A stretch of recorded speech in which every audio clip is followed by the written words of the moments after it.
চিরপালন চরণম শরণাগত ভজন ব্রত চিরপালন চরণম সুকৃতালয় সরলাশয় সুজনাখিল বরণম হরিসাধন কৃত বাধন জনশাসন কলনম সচরাচর করুণাকর নিখিলা শিব দলনম সচরাচর করুণাকর নিখিলা শিব দলনম শুভদোদয় দিবসে বৃষ রবিজানি যদয়িতম শুভদোদয় দিবসে বৃষ রবিজানি যদয়িতম প্রণমামি চ চরণান্তিক পরিচারক সহিতম। গৌড়ীয় আচার্য ভাস্कर जगद्गुरु प्रभुपाद शिश्ल भक्ति सिद्धांत सरस्वती गोस्वामी ठाकुर जी की जय। प्रभुपाद अनुकंपित पतित पावन शिश्ल गुरु महाराज जी की जय। प्रभुपादेर पार्षदबृंद दशमस्तन वैष्णवबृंद की जय। भजनानंदी समागत भक्तवृंद की जय। श्री रूपानु भक्तिधारार भगीरथ सच्चिदानंद शिश्ल भक्तिविनोद ठाकुर महाशय श्री श्री हरिनाम चिंतामणि सप्तम परिच्छेद श्रुतिशास्त्र निंदनम। जीवतत्व द्वितीय शिखाय विभिन्नांश जीवतत्व अनंत संख्यक चित परमाणु सत्व 5 नित्यबद्ध और 6 नित्यमुक्त भेदे जीव दुई प्रकार नित्यबद्ध नित्यभेदे जीव द्वि प्रकार संगम ब्रह्मांड भरी संस्थिति ताहार 4 5 और 6 एखाने जीव सम्बन्धे। तो प्रथमे श्रीहरि सम्बन्धे श्रीहरि परमतत्व परतत्व तिनी सर्वशक्तिमान एवं तिनी अखिल रसामृत सिंधु। प्रथमे श्रीहरि सम्बन्धे द्वितीय जीव सम्बन्धे जीवतत्व विभिन्न अंश तिनी श्री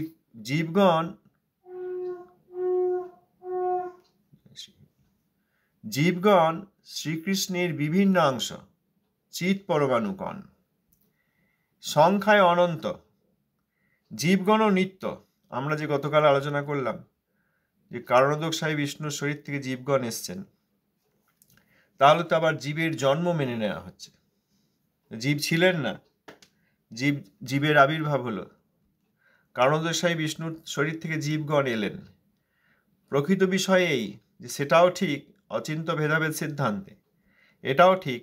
আবার এই ব্রহ্মাণ্ড যখন সম্পূর্ণরূপে প্রলয়প্রাপ্ত হয় তখন সেই সব ব্রহ্মাণ্ডের যত বস্তু ক্ষিতি অপে অপ তেজে তেজ মরুত এবং মরুত বম এবং বম অর্থাৎ আকাশ অহংকার তত্ত্ব সেই হয়ে কারণোদকশায়ী বিষ্ণুর কাছে গিয়ে আশ্রয় নেন। আর এই পরমাণু চিৎকণ জীবগণ এনারাও কারণোদকশায়ী বিষ্ণুর শরীরে গিয়ে আশ্রয় নেন। আবার যখন ব্রহ্মাণ্ড সৃষ্টি হয় তখন এই অহংকার তত্ত্ব থেকে আকাশ, আকাশ থেকে বাতাস, বাতাস থেকে তেজ, তেজ থেকে জল, জল থেকে ক্ষিতি, এই পঞ্চ উপাদান থাকে। আর মন বুদ্ধি অহংকার, এই দিয়ে ব্রহ্মাণ্ড সৃষ্টি হয়। আর এই আত্মাগণ আবার কারণোদকশায়ী বিষ্ণুর শরীর থেকে ব্রহ্মাণ্ড সে পূর্ণ করে দেন। অনন্ত সংখ্যক চিত পরমাণু জীব ও নিত্য, জীবেরও বিনাশ নাই, জীবেরও জন্ম নাই। 5 নম্বরে নিত্যবদ্ধ ও 6 নম্বরে নিত্যমুক্ত ভেদ। 5 নম্বরে নিত্যবদ্ধ, 6 নম্বরে নিত্যমুক্ত। এই 5 আর 6 নিত্যবদ্ধ আর নিত্যমুক্ত এই ভেদে জীব দুই প্রকার, মিশিয়ে দেওয়া যাবে না। বদ্ধ জীবকে মুক্ত বলা যাবে না। সাধনা করে মুক্তি লাভ করে যখন ভজন করবেন তখন নিত্যধামে যেতে পারবেন। বদ্ধ জীব কোথায় আছেন? ব্রহ্মাণ্ডে। 4 নম্বরে বললেন জীবতত্ত্ব অসংখ্য, তারা সবাই ব্রহ্মাণ্ডে থাকেন। 5 নম্বরে নিত্যবদ্ধ, 4 নম্বরে বললেন অসংখ্য, তারা চিৎ পরমাণু, তারা সকলেই পরমাত্মার অংশাংশ বিভিন্নাংশ। 5 নম্বরে বলছেন নিত্যবদ্ধ, তারা ব্রহ্মাণ্ডে থাকেন। এই নিত্যবদ্ধ জীব কখনো বৈকুণ্ঠে যাননি, তারা ওই বিরজায় যে কারণোদকশায়ী আছেন তার থেকে এসে এই ব্রহ্মাণ্ড পূর্ণ করে দিয়েছেন, তারাই বদ্ধ জীব। আর যারা নিত্যমুক্ত শ্রীহরি এবং তার শক্তির সেবা করেন, শ্রীহরির অংশাংশ সেই হিসাবে নিত্যমুক্ত এবং সর্বদা নিত্য ব্রহ্মাণ্ডে আছেন, নিত্যধামে আছেন, অথবা শ্রীহরির শক্তির কায়বুহ রূপে নিত্যধামে আছেন, তারা নিত্যমুক্ত, নিত্য সিদ্ধ। এই বদ্ধ জীব আর মুক্ত জীব মিশিয়ে দেওয়া যাবে না, তারা দুটি ভিন্ন তত্ত্ব।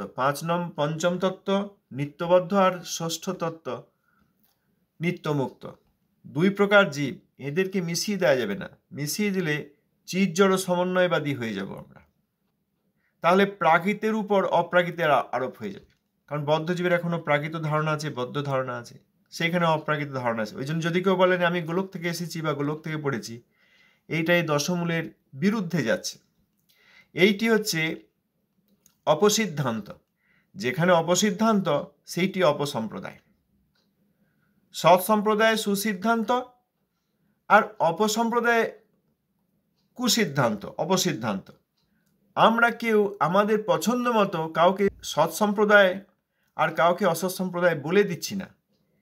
এই সৎ সিদ্ধান্তের বিরুদ্ধে গেলেই এই দশমূল তত্ত্ব, তত্ত্বের মূল 10টি, এই জন্য দশমূল তত্ত্ব। এই দশমূল তত্ত্বের মধ্যেই সমগ্র ভজন রয়ে গেছে। প্রথম 7টিতে সম্বন্ধ, অষ্টমে অভিধেয় আর নবমে প্রয়োজন। আর প্রমাণ হচ্ছেন বেদ। তো এইখানে 5 নম্বরে নিত্যবদ্ধ আর 6 নম্বরে নিত্যমুক্ত।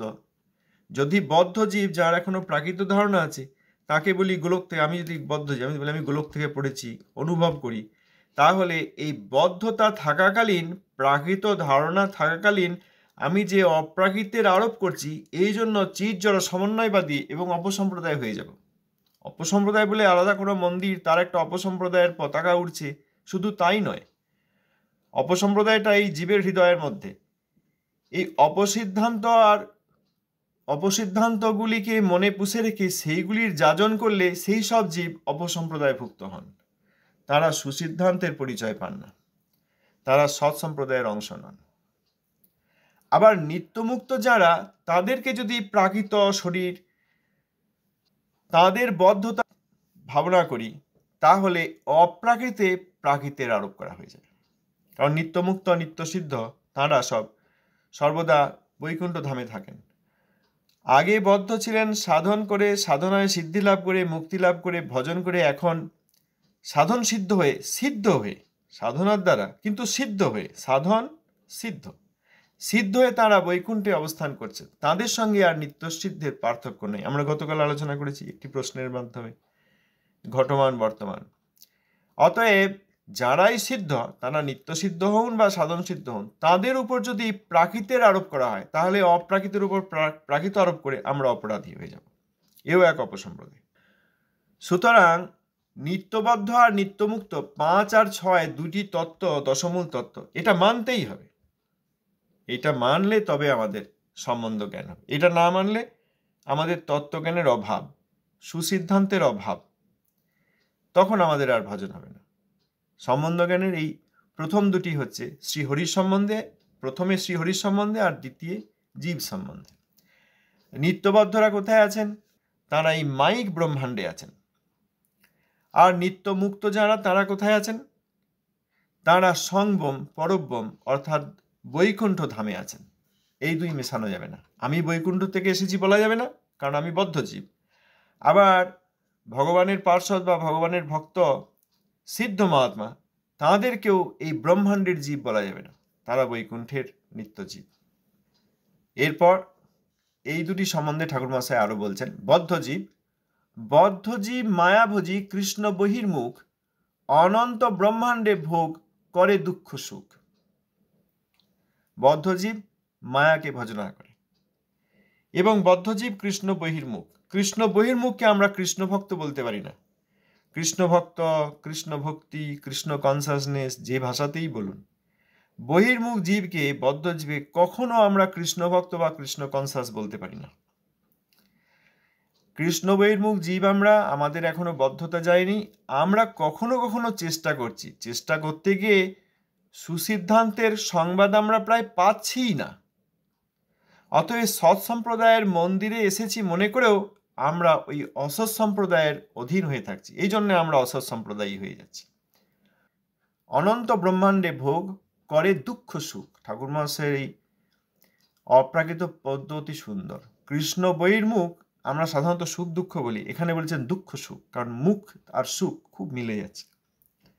শিল ভক্তিনাথ ঠাকুর মহাশয় নবদ্বীপ ব্রজে অতি সুন্দর কবি, আবার নন্দব্রজে তিনি কমলমঞ্জরি খুব সুন্দর কবিতা লিখতে পারেন। একই ব্যক্তিত্ব। অনন্ত ব্রহ্মাণ্ডে, অর্থাৎ ব্রহ্মাণ্ডেরও সংখ্যা অনন্ত। এই অনন্ত ব্রহ্মাণ্ডে একটি দুটি 10টি 1000টি নয়, অনন্ত, আবার গোনা যাচ্ছে না, এত ব্রহ্মাণ্ড। ভগবানের এত শক্তি, বহিরঙ্গা মায়ার দ্বারা এত ব্রহ্মাণ্ড তৈরি করে দিয়েছেন। সেই অনন্ত ব্রহ্মাণ্ডে আবার প্রতি ব্রহ্মাণ্ডে অনন্ত অনন্ত জীব রয়েছেন। সেইখানে তারা ভোগ করে কি? দুঃখ ভোগ করে, সুখ ভোগ করে, প্রাকৃত দুঃখ আর প্রাকৃত সুখ। এই হচ্ছে বদ্ধ জীব। আর মুক্ত জীব, নিত্যমুক্ত, কৃষ্ণভোজী, কৃষ্ণ পারিষদ, পরব্রহ্মে ভোগ করে প্রেমের সম্পদ। 3টি প্রমেয় এই জীবের বিষয়ে শ্রুতিশাস্ত্র শিক্ষা দেন কৃষ্ণদাসী হয়ে। নিত্যমুক্ত, কৃষ্ণভোজী, কৃষ্ণ পারিষদ। যারা নিত্যমুক্ত তারা সর্বদা কৃষ্ণের ভজনা করেন, তারা কৃষ্ণের পার্ষদ। এই যে যদি বলা হয় যে আমরা কৃষ্ণের প্রতি কি একটা বলে, সব অপসম্প্রদায় বলবো না তো কি বলবো, কি বলে না একটা, যে কৃষ্ণের প্রতি ঈর্ষা করে, জেলাস হয়ে আমরা এই জগতে পড়ে গেছি, এটা কখনো সম্ভব নয়। তাহলে এই লাইনটা ঠাকুর মহাশয়ের এই লাইনটাকে অবমাননা করা হয়। নিত্যমুক্ত, কৃষ্ণভোজী, কৃষ্ণ পারিষদ, তাঁরা কৃষ্ণের পার্ষদ। সুবল কখনো কৃষ্ণকে হিংসা করেন না। আমরা হিংসা করি, আমি হিংসা করেছি, আমি আমার ভাইকে হিংসা করেছি, আমি আমার দাদাকে হিংসা করেছি, আমি আমার দিদিকে হিংসা করেছি, আমি আমার বোনকে হিংসা করেছি, আমরা প্রতিবেশীদের হিংসা করেছি, আমরা বন্ধুদের হিংসা করেছি, সবাইকে হিংসা করেছি, ঈর্ষাপরায়ণ হয়েছি, কারোর ভালো দেখলে ঈর্ষা হয়ে গেছে, বাড়ির মধ্যেও হিংসা হয়েছে, বাড়ির বাইরেও হিংসা হয়েছে। এটা বদ্ধ জীবের ধারণা, ঈর্ষা। বৈকুণ্ঠ, এই বৈকুণ্ঠ যেখানে কুণ্ঠা নাই, এই কুণ্ঠা শব্দের মধ্যে এইগুলো সব লুকিয়ে আছে, এগুলো সব যুক্ত হয়ে আছে। একটা শব্দ কুণ্ঠ, এর মাধ্যমে এই ঈর্ষা, দ্বেষ, অভিমান, রাগ, ক্রোধ, প্রাকৃত, এই সব ধারণা এই কুণ্ঠ শব্দের মধ্যে আছে। বৈকুণ্ঠ, বই মানে ল্যাক অফ, ডিভয়েড অফ কুণ্ঠা, ডিভয়েড অফ ঈর্ষা, ডিভয়েড অফ জেলাসি। তাহলে বৈকুণ্ঠায় জেলাসি হবে কি করে? বৈকুণ্ঠতে জেলাসি হবে কি করে? বৈকুণ্ঠতে জেলাসি হবে কি করে? বৈকুণ্ঠতে ঈর্ষা হবে কি করে? কৃষ্ণকে কেউ ঈর্ষা করেন না, সুবল ঈর্ষা করেন না, রক্তক ভাবেন না। আহা, ইনি তো নন্দ মহারাজের পুত্র, নন্দ মহারাজ তো এই ব্রজের রাজা, এনাকে আমরা এত ভালোবাসি, এনার আমরা এত সব দাসী। আহা, আমি যদি এনার জায়গায় হতে পারতাম তাহলে আমার সব দাসী হতো। এখন আমি সেবা করছি, আমি যদি নন্দ মহারাজের পুত্র হতে পারতাম তাহলে সবাই আমাকে সেবা করতো। এই ঈর্ষা রক্তক করেন না, পত্রক করেন না, চিত্রক করেন না, আর তাঁদের অধীনে যে অনন্ত দাসগণ আছেন তারাও করেন না। সুবল, শ্রীদাম, কোকিল, বসন্ত, এনারা কখনো ভাবেন না যে আমরা বন্ধু সখা ঠিকই, কিন্তু আমরাই যদি কৃষ্ণ হতাম, আমি সুবল না যদি কৃষ্ণ হতাম, সবাই আমার চারিদিকে আমাকে অনুসরণ করত, এটা কখনো ভাবেন না। কারণ এনারা নিত্যমুক্ত, এই ঈর্ষা, দ্বেষ এইসব এনাদের কখনো নেই। এনারা কৃষ্ণকে ভজনা করেন, কেউ দাস রূপে ভজনা করেন, কেউ সখা রূপে ভজনা করেন, এবং এনারা কৃষ্ণ পারিষদ। যদি বলা হয় যে আমি গোলক থেকে পড়েছি কারণ আমি ঈর্ষা করেছিলাম, তাহলে এর চেয়ে বড় অপসম্প্রদায় হয় না। কারণ তাতে শুধু আমাকেই বদ্ধজীব, প্রাকৃত ধারণাযুক্ত, যে কখনো বৈকুণ্ঠে যায়নি, ওই বিরজায় কারণদোষায় বিষ্ণুর শরীর থেকে এসেছে, তাকে বৈকুণ্ঠ থেকে পড়েছি বলা হয় না। যারা বৈকুণ্ঠে আছেন তারা ঈর্ষা করতে পারেন, এই ধারণাটা দেওয়া হয়। কেউ বলবেন কিছু? কেউ ভাবতে পারেন যে এইসব আমরা কখনোই এইসব কথা মনে হয় না ভালো করে ভেবেছি বা বুঝেছি। ঠাকুর মহাশয়ের গ্রন্থ খুললেই পরিষ্কার, একদম ফুলের মতো, তার সৌন্দর্য, তার সুগন্ধ।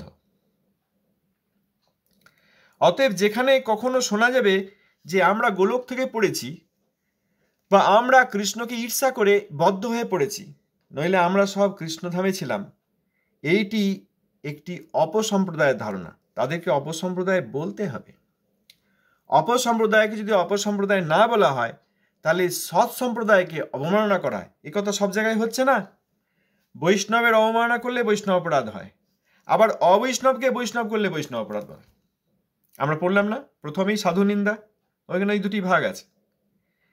যারা সত্যিকার বৈষ্ণব তাদেরকে যদি বৈষ্ণব না বলে না সম্মান করা হয়, যদি চিনতে না পারা যায় বা সম্মান না করা হয়, তাহলে বৈষ্ণব অপরাধ হয়। আবার যারা বৈষ্ণবের বেশে আছেন কিন্তু বৈষ্ণব বিদ্বেষী বা বৈষ্ণব গ্রুপ, তাদেরকে বৈষ্ণব বললে আবার বৈষ্ণব অপরাধ হয়। দ্বিতীয় আমরা কি পড়েছি? দ্বিতীয় পড়লাম দেবান্তরে স্বতন্ত্র বুদ্ধি। সেখানে আবার দুটি ভাগ আছে। এই দেবদেবীদের যদি পূজা করা হয় স্বতন্ত্র ভাব নিয়ে, একমাত্র মনে আছে আমাদের, একমাত্র শুদ্ধ কৃষ্ণ ভক্ত যিনি, তিনি দেবদেবীদেরকে নির্মাল্য দ্বারা সম্মান করতে পারেন, কৃষ্ণের প্রসাদ দ্বারা। আর কেউ দেবদেবী পূজা করে বলতে পারেন না কৃষ্ণ পূজার পর আমি প্রসাদ দিচ্ছি, ওই মনের মধ্যে ভোগ চেয়ে নেবেন। তো যাই হোক, এখানে দেবান্তরে স্বতন্ত্র বুদ্ধি, সেখানে দুটি ভাগ। একটি কি না, দেবদেবীকে স্বতন্ত্রভাবে কোনোভাবে যদি স্বতন্ত্রতা দিয়ে তাদেরকে সম্মান করা হয়। আবার অন্যটি হচ্ছে বিষ্ণু নন তাকে যদি বিষ্ণু বলা হয়, ওটাও দেবান্তরে স্বতন্ত্র বুদ্ধি। কোনো লোককে বিষ্ণু বলা হচ্ছে, কোনো দেবতাকে বিষ্ণু বলা হচ্ছে। যিনি বিষ্ণু নন তাকে যদি বিষ্ণু বলা হয়, তাহলে বিষ্ণু চরণে অপরাধ হয়। তৃতীয় আমরা পড়লাম গুরুবজ্ঞা, সেখানেও তাই। যিনি সদ্গুরু তার প্রতি যদি অবমাননা করা হয়, গুরুদেবের গুরুভ্রাতা, ব্রজজন, শিক্ষাগুরু, দীক্ষাগুরু, এনার মধ্যে ভেদ করা হয়, তাহলে যজ্ঞগুরু, তাহলে গুরুবজ্ঞা হয়। যিনি যজ্ঞগুরু নন তার পায়ে গিয়ে মাথা ঠুকলে সদ্গুরুর অবমাননা হয়। কেউ বলবে কই আমি তো সদ্গুরুর কোনো অবমাননা করলাম না, আমার যাকে ভালো লাগে তার পায়ে গিয়ে আমার মাথা ঠুকেছি, কিন্তু আপনি গুরু বলে ঠুকলেন তো মাথাটা, গুরু বলে সম্মান করলেন, এতে গুরুপদের অবমাননা হলো। যেমন যে কাউকে বাবা বললে মায়ের অবমাননা হয়, বাবার অবমাননা হয়, সেরকম অযোগ্য ব্যক্তিকে গুরু বললে, সম্প্রদায় লিঙ্গ, উদাসীন লিঙ্গ, ঠগ, অমুক তমুক, এইসব দেখে যখন যে কাউকে গুরু বলে সম্মান করা হয়, তখন যোগ্য গুরুর অবমাননা করা হয়। এই জন্য সেটি গুরুবজ্ঞা। সদ্গুরু কোনোদিন দেখেননি, সদ্গুরুর কাছে কোনোদিন যাননি, যোগ্য গুরু কোনোদিন অনুসন্ধান করেননি, যোগ্যগুরুর নিকটে কখনো আশ্রয় নেননি, তবুও তার গুরু অবজ্ঞা হচ্ছে যদি তিনি অযোগ্য ব্যক্তিকে গুরু বলেন। সেই রকম এখানেও বদ্ধ জীবকে যদি মুক্ত বলা হয়, আর মুক্ত জীবের উপর যদি প্রাকৃতের আরোপ করে বদ্ধতা আনয়ন করা হয়, তাহলে দুটিতেই এই অপরাধটি হয়। নিত্যমুক্ত কৃষ্ণভোজী কৃষ্ণ পারিষদ পরব্রমে ভোগ করে প্রেমের সম্পদ। পরব্রমে তারা ভোগ করে, এই যে ভোগ করে, বাস বলে না এনজয় কৃষ্ণ কীর্তন, খুব এনজয় করেছি, আই হ্যাভ এনজয়েড এ লট। কি এনজয় করেছেন? মন্দিরটা এনজয় করেছেন, বলে না, দেখেছেন, শুনেছেন এনজয় শব্দটা? কে শুনেছেন? না কেউ শোনেননি? খুব উপভোগ করলাম, খুব উপভোগ করেছি, খুব আনন্দ পেয়েছি, আর এই ভোগ করেছি, খুব মানে এনজয় করেছি, আই এনজয়েড এ লট। শুনেছেন কেউ? না শুনলে আর বলার দরকার নেই। পারফেক্ট। সৎ সম্প্রদায় না অপসম্প্রদায়, বলুন আপনার কি মনে হয়?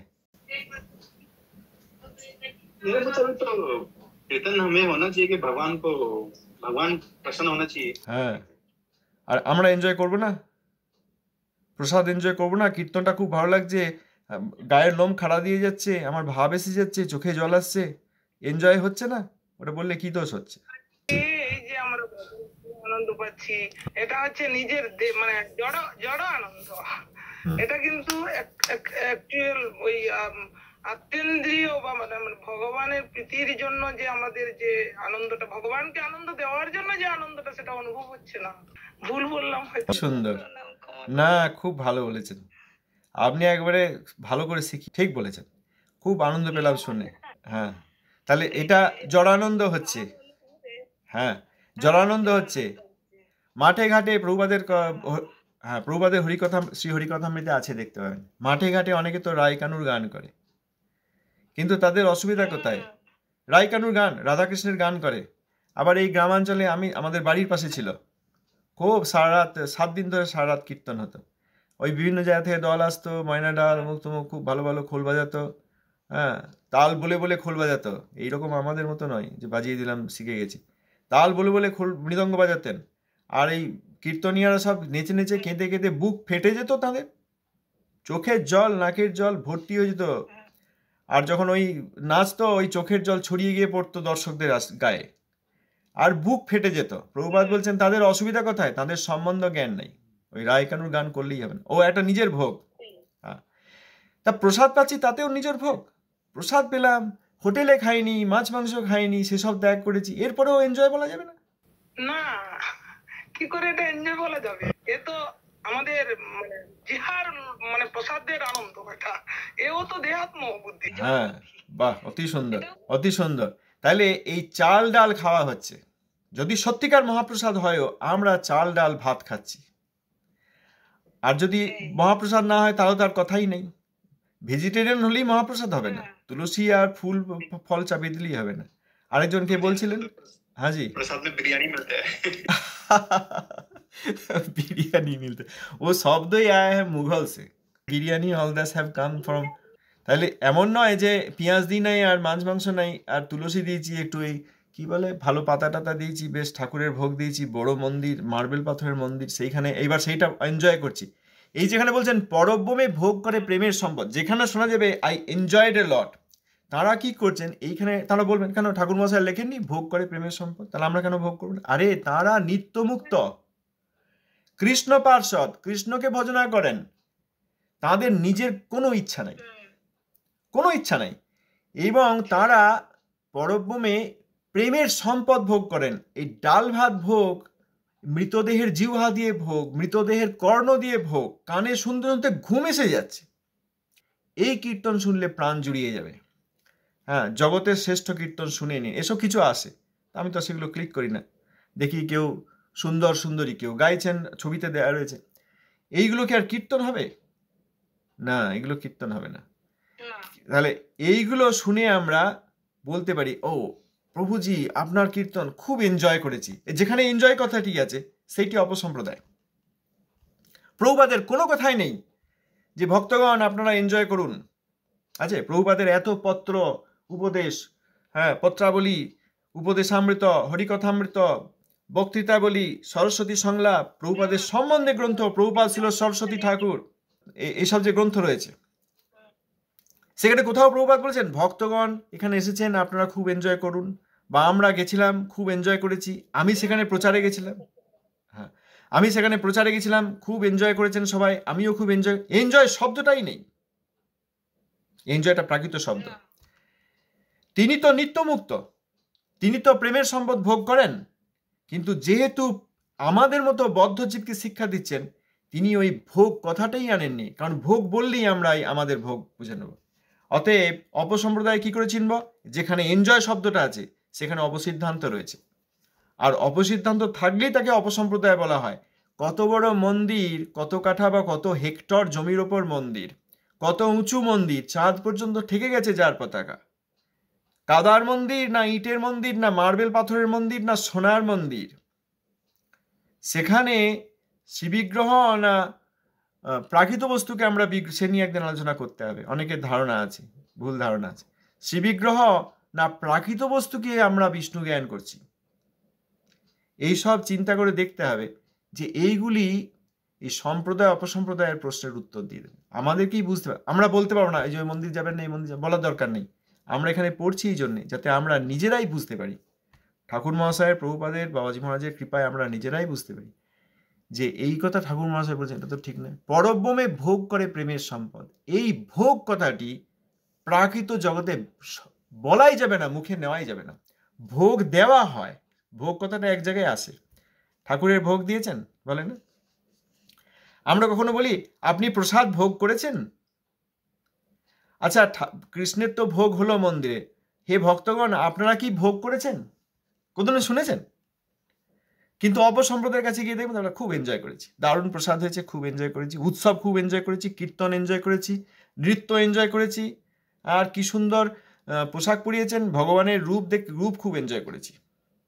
এই ট্রিপটা খুব এনজয় করেছি, এই পরিক্রমাটা এনজয় করেছি। আর সৎ সম্প্রদায় কখনো এটা শোনা যাবে না যে ভগবানের ভোগ হয়েছে, এবার আপনারা ভোগ করে নিন। শুনেছেন? কে শুনেছেন? প্রসাদ পান, প্রসাদ গ্রহণ করুন। খানও বলেন না সাধারণত, খানও বলেন না। খান বললেই আমরা খাওয়া দাওয়া মনে করি। খেয়েছেন কি? আপনি দুপুরে খেয়েছেন? বলে কেউ প্রসাদ পেয়েছেন? এই প্রসাদ পাওয়া আর প্রসাদ খাওয়া আর প্রসাদ ভোগ করা, তিনটের মধ্যে পার্থক্য আছে। প্রসাদ খাওয়া বলতে পারেন যাদের মধ্যে অপ্রাকৃত বুদ্ধি আছে।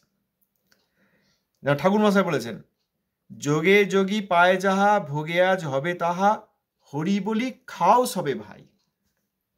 এটা অপ্রাকৃত অর্থে বলেছেন। আমরা যাতে কখনো এই প্রাকৃত ধারণা না করি, ওই জন্য খাও না বলে পাও বলি।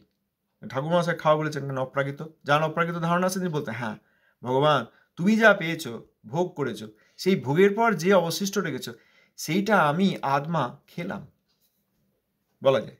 কিন্তু যেহেতু আমাদের দেখেন না, চাল আর অন্নের মধ্যে কি পার্থক্য আছে?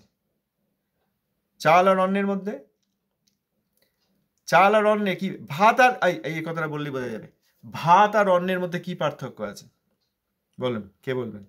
আমরা ভাত দিন আর একটু বলি না তো, অন্ন দিন বলি। কারণ কি? কারণ আমরা প্রাকৃত বদ্ধ জীব।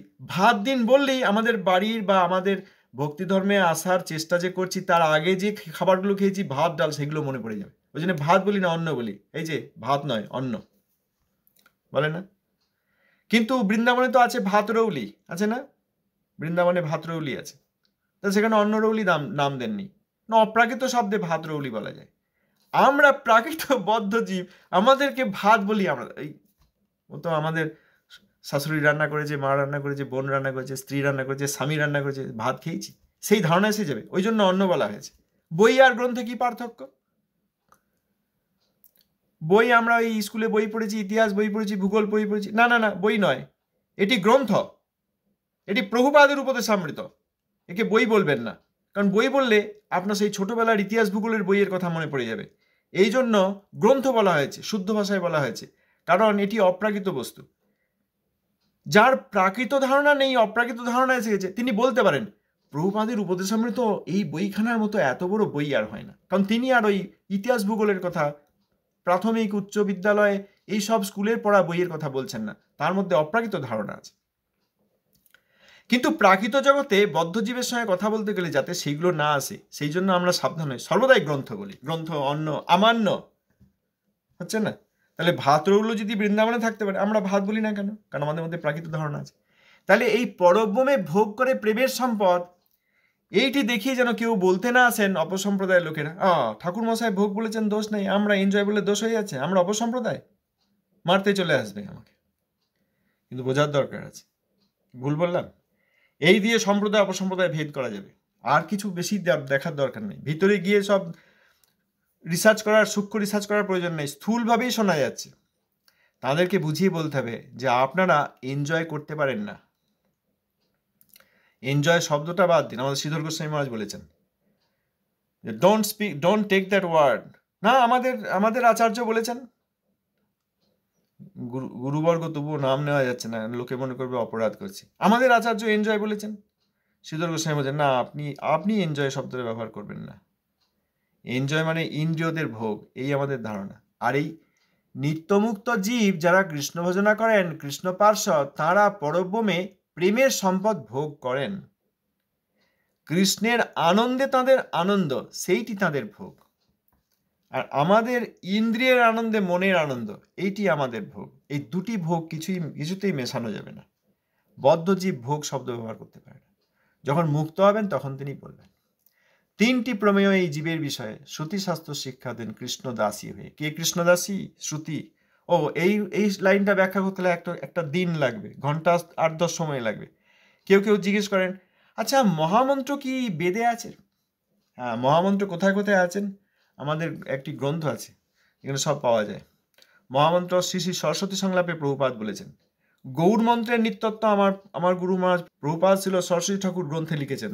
একটি সম্পূর্ণ অধ্যায় আছে গৌর মন্ত্রের নিত্যত্ব। এবার একজন জিজ্ঞেস করবে, আচ্ছা মহামন্ত্র কি বেদে আছে? শ্রুতি দেবী তিনি কৃষ্ণদাসী, আর মহামন্ত্র কৃষ্ণ নাম। আবার মহামন্ত্র এমন একটি বিশেষ নাম যেটি আমাদের মহাদেবী গ্রহণ করেন যখন পরিপূর্ণ বিপ্রলম্বে তিনি অবস্থান করেন, বিশেষ করে কৃষ্ণকে আকর্ষণ করেন। এই হচ্ছে মহামন্ত্র। আর মহামন্ত্র বেদে আছেন কিনা? অবশ্যই আছেন, কারণ শ্রুতিগণ মহামন্ত্র উচ্চারণ করেছেন, সূক্ষ্মধি শ্রুতিগণ। তা মহামন্ত্রের মহামন্ত্রত্ব শ্রুতিতে আছেন কিনা তার উপর নির্ভর করে নয়, শ্রুতিগণ মহামন্ত্রের ভজনা করেন, এই জন্য শ্রুতিগণ বিশেষ বিখ্যাত।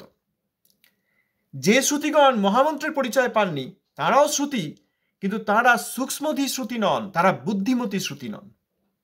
এই এক একটি লাইন খুব ভালো করে বিস্তার করে আমাদের বোঝা দরকার। তাহলে এখানে হলো এই তিনটি প্রমেয় জীবের বিষয়ে।